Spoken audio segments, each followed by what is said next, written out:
Wave 3 of the Fire Emblem Engage DLC just dropped, and with it we got access to our Fire Emblem Heroes emblem, Veronica.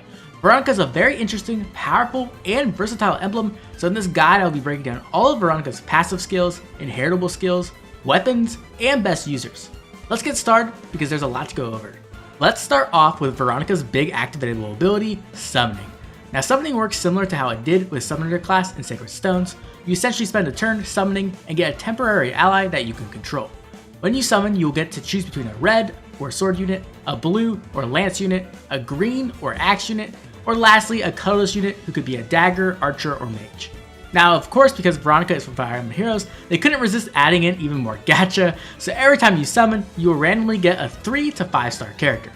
5-star characters are essentially copies of emblem characters like Ike, Sigurd, Marth, or even other DLC emblems like Tiki. These 5-star characters have the abilities of that emblem and are very powerful. The summons can also gain extra effects based off the character who summoned them. For example, when a cavalry ally summons the hero, they gain extra movement. When a backup character summons, the hero gains the dual strike ability, which lets them chain attack. And lastly, when a dragon character summons, they always seem to summon a 4-star character or higher. Now I only tested this about 10 times, so I could be wrong, but that's what it seems like. Outside of dragon units, I tested the rates by doing an additional 20 summons, and the rates I got was 6 3-star characters, 12 4-star characters, and 2 5-star characters. So about a 10% chance for a 5-star, 60% chance for a 4-star, and lastly 30% for a 3-star. Now obviously this is a very small testing sample, so these rates aren't exact by any means, but it does give you a general idea of what you will get. I think this is a fantastic ability and is easily one of the better options amongst the emblems. But one thing to remember is that you will be losing experience if these heroes get kills. Now let's move on to Veronica's other unique action, Contract. Contract is essentially a dance skill, but the unit granted the extra action cannot move. The upside is that it can grant extra benefits depending on which character is using the Veronica emblem, so backup unit participates in chain attacks during the ally's action, dragon units grant a nice +2 all stats to that ally during that action, and covert units give the ally an additional 30 hit and avoid during that action. Obviously this isn't quite as powerful as a normal dance, but it's still really damn good. Let's be real, any dance you can get is strong, and this is no exception. Veronica's first passive skill is Reprisal. This is a powerful passive that adds 30% to 50% of your missing HP to your attack, based off what rank it is. This is really strong, and can add a ton of damage when used on the right characters.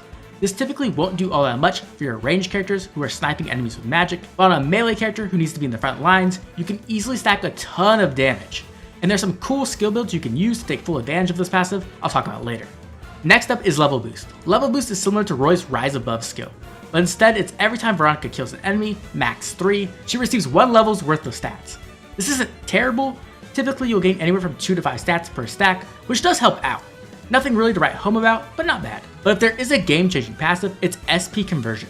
This skill grants plus 20 SP per defeated foe, even without a ring equipped, and it's additive to the normal SP you would get. This is absolutely massive. It's going to easily be the best way to grind out SP so your characters can get skills quicker and try out different builds. SP is easily one of the biggest annoyances in the game, and this mostly fixes it. Veronica's final passive is World of Books. Gonna be honest, this is a weird one. Essentially every time the character ends their turn by waiting, Book of Worlds will upgrade and gain a new passive effect. If you want the full power of this effect, you need to wait 5 times. The first effect, Book 1 Seal, makes it so that when the unit initiates combat, they will freeze the foe after combat. The second effect, Book 2 Flames, causes the space to be lit on fire after combat. The third effect, Book 3 Death, causes 10 damage to the foe after combat. The fourth effect, Book 4 Dream, restores HP equal to the damage dealt. And lastly, the fifth effect, Book 5 Science, causes the unit to heal for the damage they dealt, but they also heal adjacent allies as well.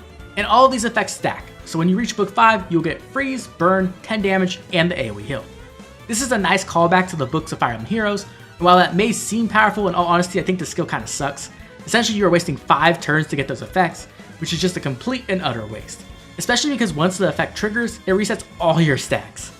Now realistically, you may get Book 1, maybe Book 2 as you're moving through the map trying to reach enemies, and that can be nice, but you should never intentionally waste turns to get these effects.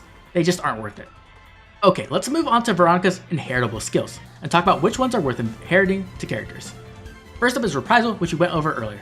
Coming in at 5 to 6,000 SP, this skill is really strong, but that's just way too much SP to be spending on a skill unless you're going to be grinding religiously.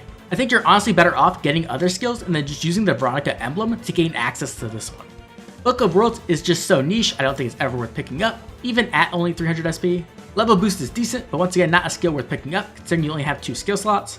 SP Conversion though is probably one of the best skills you can pick up in the entire game. I wouldn't be surprised if people try to get this on every single character they can. It only costs 300 SP, so after a mere 15 kills, it's already paid for itself, and it's just pure SP profit after that. 12 out of 10 skill. Magic and Dex plus 5 is a nice stat boost, but it's just too much XP, and I think it's not worth it. And then lastly, we have Knife Guard, which is pretty meh. Daggers are great weapons, but not so much that you need to waste 1k SP and a skill slot to slightly reduce their damage. Okay, let's move on to Veronica's weapons. Veronica's weapons are a bit of a mixed bag, to be honest. Brave Veronica's staff made its way into Engage, and it's okay. It essentially allows you to attack into foes without them being able to counterattack, similar to how Dazzling Staff works in Fire Emblem Heroes. This can be useful when you need to finish off a dangerous ranged enemy, but typically you'll be better off just with a normal weapon. Veronica's second weapon is really good though. Essentially, she can act similar to Emblem Selka and allow her wielder to have a powerful healing staff. Fortify Plus is just ridiculously good. It heals a lot of HP, removes status effects, and has a massive AoE range. This staff can be super clutch when you need to heal the whole team, and is absolutely fantastic. And then lastly, we have Elvigar, which is a high might tome that nullifies basic stat bonuses on the foe one turn after combat. It is a decent tome, but it is quite heavy, so you'll need good build or you're going to be taking a big speed hit. Okay, the last topic I want to talk about is who are the best users of Emblem Veronica, and in my opinion, there are 2 categories. First category is your mages and healers. Characters like Ivy, Citrine, Fram, Mage Anna can all make great use of this ring. The ring itself gives plus 5 magic, 4 resistance, and 6 luck at max bond level, which can help all of them hit quite a bit harder. Also, healing characters like Fram and Pandreo can make great use of this ring as well, because it will give them more options for how to use their actions when they don't need to heal. They can drop down a summon to distract the enemy or help make a defensive formation, and they can even use Contract to Dance, which essentially allows you to make use of their action on a more powerful character. The second category of character is powerful melee nukes.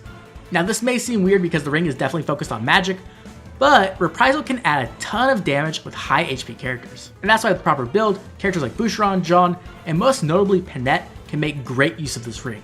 Now what you want to do is pick up Vantage from Leaf and Wrath from Ike.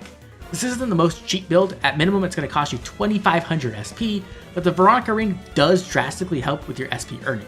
With a combination of Reprisal, Wrath, and Vantage, your character is going to be able to stay low on health, get a massive attack boost from Reprisal, and a massive crit boost from Wrath, and completely decimate your enemies. Now some things to consider are you won't have pair up, meaning you are vulnerable to chain attacks, so be careful with your positioning. And also you can't afford to miss attacks as you will be low on HP, so make sure to refine and engrave your weapon. Okay, and with that my Ultimate Veronica Emblem Guide is done. Hope it was able to help you understand Veronica and her mechanics a little bit better, and give you an idea of which character you might want to equip her to. If you enjoyed the video, like and subscribe. This has been Oblivion, I'll catch you all later.